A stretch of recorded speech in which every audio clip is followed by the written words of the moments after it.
लेकिन परमात्मा जो पार्ट बजाता है वो तुरीया पार्ट बजाता है। आत्मा ऐसा तुरीया पार्ट नहीं बजा सकती।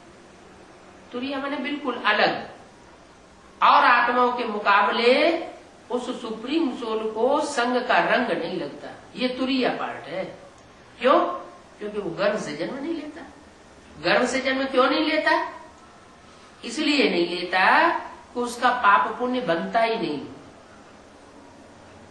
वो 100% ऐसा कूट कूट के ज्ञान भरा हुआ है उस आत्मा में सदा सर्वदा के लिए, जिसके कारण उसको सदा शिव कहा जाता है कि वो पाप कर्म कर ही नहीं सकता। किसी शरीर में प्रवेश करके जो भी बोलेगा सत्य ही बोलेगा, जो भी कर्म करेगा सत्य कर्म करेगा, जो भी वाइब्रेशन छोड़ेगा सत्य वाइब्रेशन छोड़ेगा।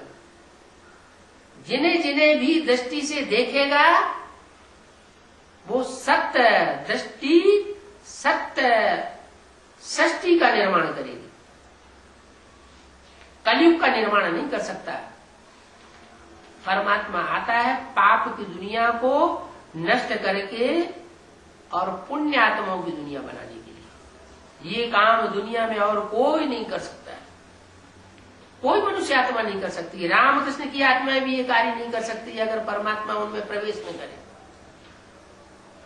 वो सुप्रीम सोल ही है जो इस सृष्टि को बदल सकता है अपनी दृष्टि से, क्योंकि उसकी दृष्टि में कोई भी प्रकार का ऐसा निष्कृष्ट भाव आ ही नहीं सकता, क्योंकि वो गर्भ से जन्म नहीं लेता। वो आता भी है तो श्रेष्ठ इंद्रियों की पैदाइश करना सिखाता है। श्रेष्ठ इंद्रियां हैं ज्ञान इंद्रियां, आंख नाक कान मुख, ये ज्ञान इंद्रियां। इन ज्ञान इंद्रियों के प्यार से सृष्टि बनती है। और ये धर्म पिताएं जब से आते हैं मनुष्य गुरु, तब से ये भ्रष्ट इंद्रियों का विविचार फैलाते हैं। उन भ्रष्ट इंद्रियों के विविचार से जो संतान पैदा होती है, जिसे मूत की पैदाइश कही जाए, वो दुखदायी बनती चली जाती है। शुरुआत में तो हर चीज सतो प्रधान होती।